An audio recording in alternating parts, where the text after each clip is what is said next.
Praise the lord. ప్రభు అయిన యేసు నామములో అందరికీ వందనములు. యేసయ్య మాటను ఈ కార్యక్రమాన్ని వీక్షించడానికి ప్రేమతో మిమ్మను ఆహ్వానిస్తున్నాను. ఈ దినము అపోస్తలుడైన పౌలు గలతీలకు రాసిన పత్రిక 1వ అధ్యాయము 18వ వచనం నుండి 24వ వచనాల వరకు ధ్యానించుకుందాం.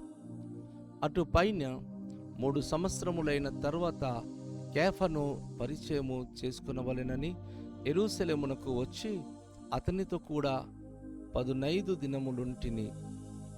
అతనిని తప్ప అపోస్తులలో మరి ఎవరిని నేను చూడలేదు గాని సంఘము ప్రభు యొక్క సహోదరుడైన యాకోబును మాత్రము చూచితిని. నేను మీకు వ్రాయుచున్న ఈ సంగతులు విషయమై ఇదిగో దేవుని ఎదుట నేను అబద్ధమాడుట లేదు. పిమ్మట సిరియా కిలికియా ప్రాంతములోనికి వచ్చితిని. క్రీస్తునందున్న యూదయ సంఘము వారికి నా ముఖ పరిచయము లేకుండెను గాని మునుపు మనుషులు మనలను హింస పెట్టిన వాడు తాను పూర్వమందు పాడు చేయుచు వచ్చిన మతమును ప్రకటించుచున్నాడను సంగతి మాత్రము విని వారు నన్ను బట్టి దేవుని మహిమపరచిరి. ప్రభునందు ప్రియమైన వాళ్ళారా, ఈ 1వ అధ్యాయములో ఈ వచన భాగములో అపోస్తలుడైన పౌలు ఒక విశేషమైన మాటను తెలియజేస్తున్నాడు. తను అపోస్తలుడుగా అరేబియా ప్రాంతములో దమస్కు ప్రాంతములో పరిచర్య చేసిన 3 సంవత్సరాల తర్వాత ఆయన యెరూషలేము ఆ ప్రాంతానికి వెళ్ళినప్పుడు ఆయన ఫస్ట్ కేఫను అనగా పేతురును పరిచయం చేసుకున్నాడట. ఆయన కేఫను పరిచయం చేసుకున్న వాళ్ళని యెరూషలేమునకు వచ్చి అతనితో కూడా 15 దినములున్నాడు. కేఫ అనగా పేతురుతో 15 రోజులు ఆయన యెరూషలేములో ఆయన గడిపినట్లుగా తన అనుభూతి చెప్తా ఉన్నాడు. పేతురు మనకు తెలుసు, యేసు ప్రభువారికి చాలా మరి యొక్క ఉన్నతమైనటువంటి శిష్యత్వము కలిగినటువంటి సేవకుడు, శిష్యుడు, అపోస్తలుడు. అనేక సార్లు అనేక ప్రశ్నలు వేసి యేసు ప్రభు దగ్గర నేర్చుకున్నటువంటి వాడు. ఆయన ఒక విధంగా చెప్పాలంటే ప్రతి విషయంలో సందేహాన్ని వ్యక్తపరిచేవాడు. యేసు ప్రభు ప్రశ్నల మీద ప్రశ్నలు వేసేవాడు. కాబట్టి పేతురు ఈ బండపైన నా మందిరము కట్టుదునని యేసు ప్రభువారు పేతురు గురించి ఒక గొప్ప మాటను పలికి ఉన్నాడు. ఎందుకంటే విశ్వాసమందు ఆయన చాలా స్ట్రాంగ్గా తనకున్న సందేహాన్ని క్లియర్ చేసుకుంటూ ప్రభు పట్ల విశ్వాసంలో స్థిరంగా ఉన్న వ్యక్తి ఆయన. అయితే అపోస్తలుడైన పౌలు తను యెరూషలేమునకు వెళ్ళి ఆయనతో కలుసుకున్న తర్వాత అతని తప్ప అపోస్తులలో మరి ఎవ్వని కూడా నేను చూడలేదు అంటున్నాడు. ఆయన 12 మంది అపోస్తులలో ఆయన ఎవరిని కూడా కలవలేదు. కానీ ఒక కేఫతో మాత్రము 15 రోజులు ఆయన గడిపి అనేకమైన ప్రభువైన యేసుక్రీస్తు వారి యొక్క అనుభూతులన్నీ కూడాను, బోధనలన్నీ కూడా ఆయన చాలా వరకు మాటల ద్వారా వారు మాట్లాడుకున్నారు. అంతేకాకుండా ప్రభు యొక్క సహోదరుడైన యాకోబు మాత్రము చూచితిని. ఆయన ప్రభు అయిన యేసుక్రీస్తు వారికి తమ్ముడైనటువంటి యాకోబు ఆయనతో కలిసి చాలా మాట్లాడినట్లుగా తెలియచేశారు. యాకోబు యేసు ప్రభు అయితే దేవుడుగా, రక్షకుడుగా ఆయన మనకు తన యొక్క ప్రాణాన్ని పెట్టి రక్షించాడు. కానీ యాకోబు సంఘానికి ఒక పెద్దగా ఆయన చాలా చాలా గౌరవింపబడిన వ్యక్తిగా యెరూషలేములో ఆయన నిలిచిపోయాడు. అనేక మందికి ఆయన ఒక మంచి ఆదర్శవంతమైన నాయకుడుగా ఉన్నాడు. ఒకసారి అపోస్తలుడు పౌలుకి ప్రాబ్లం వచ్చినప్పుడు ఈ యాకోబు అక్కడ నిలబడి ఆ సమస్య నుంచి అతనికి విడిపించడం కూడా జరిగింది. కనుక మరి ప్రభు యొక్క సహోదరుడైన యాకోబుకు ఆయన చూశాడు, ఆయనతో మాట్లాడానని గర్వంగా అపోస్తలుడు పౌలు యాకోబును గురించి తెలియచేస్తా ఉన్నాడు. నిజమే, తన యొక్క అనుభూతిలో పేతురు అలాగే యాకోబుతో ఆయన కలిసిన సందర్భాలు తెలియచేశాడు. నేను మీకు వ్రాయిచున్న ఈ సంగతులు విషయమై ఇదిగో దేవుని ఎదుట నేను అబద్ధమాడుటట్లేదు ఆయన అంటున్నాడు. నేను రాస్తున్నటువంటి ఈ విషయాల్లో నేనేమాత్రం అబద్ధం చెప్పట్లేదు.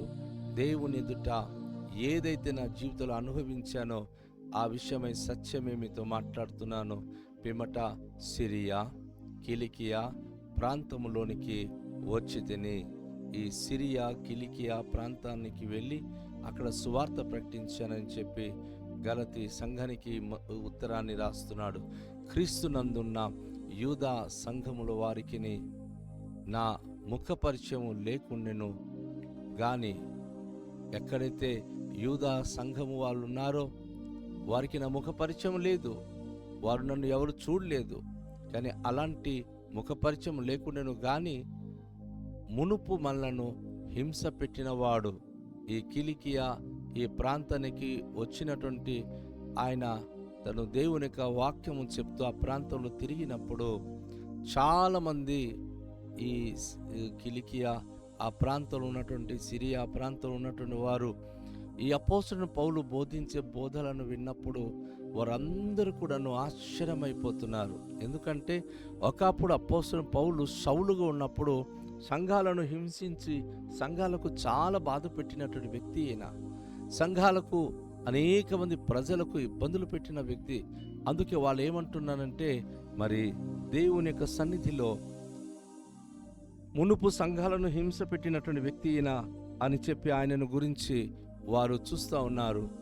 మునుపు సంఘాలకు హింస పెట్టినటువంటి వాడు తాను పూర్వమందు పాడు చేయించు వచ్చిన మతమును గురించి ప్రకటిస్తున్నాడు.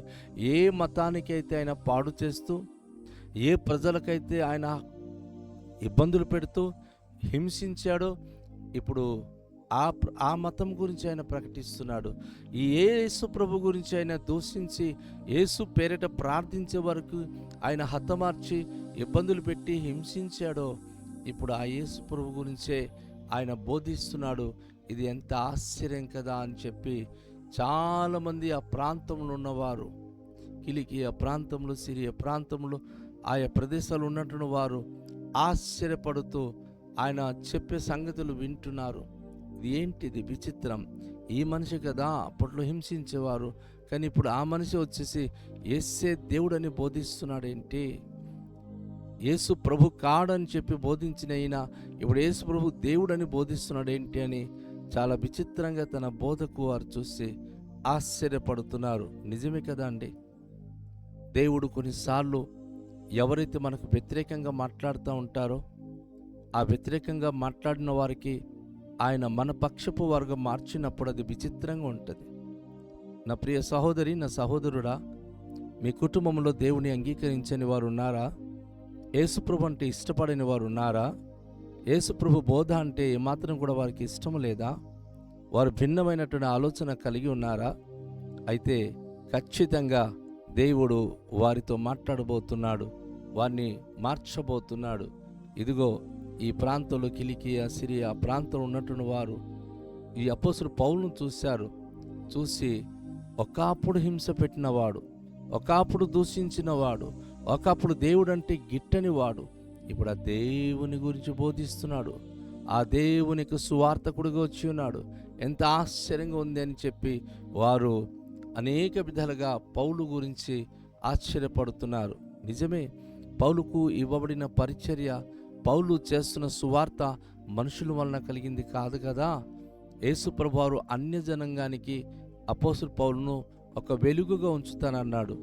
భూదిగంతముల వరకు నా రక్షణ సాధనగా చేస్తానన్నాడు కదా. అందుకే అరేబియా ప్రాంతానికి వెళ్ళాడు, దమస్కు ప్రాంతానికి వెళ్ళాడు.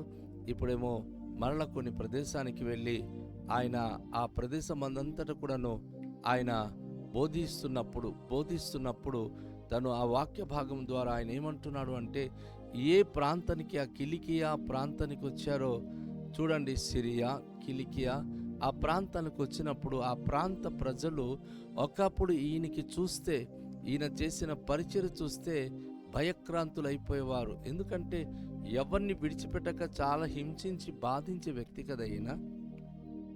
ఇప్పుడు తానే స్వయంగా వచ్చి యేసు ప్రభు గురించి ప్రకటిస్తున్నప్పుడు, తనను చూసినప్పుడు వారైతే ఆశ్చర్యపడిపోయి వారు ఏం చేస్తున్నారో తెలుసా? దేవునికి మహిమ పరుస్తున్నారు. హల్లెలూయా! దేవుడు ఎంత గొప్పవాడు! ఏ మనిషి అయితే దేవుని ప్రజలకు హింసించాడో, ఏ మనిషి అయితే దేవుడు వాక్యం అంటే ఇష్టము లేకుండా భయంకరంగా హింసించాడో, ఆ వ్యక్తి ఇప్పుడు దేవుని వాక్యం పట్టుకొని బోధిస్తున్నాడు. అమ్మా, నీ కొడుకు గనుక దేవుని వాక్యం గురించి భిన్నంగా మాట్లాడి ఈరోజు నమ్మకుండా ఉన్నాడు అనుకోండి, రాబోయే రోజుల్లో అతను బైబిల్ పట్టుకొని ప్రభు గురించి బోధించేటటువంటి స్థాయికి దేవుడు తీసుకురాబోతున్నాడు. ఇది ఖచ్చితంగా దేవుడు మీ జీవితంలో జరిగించబోతున్నాడు.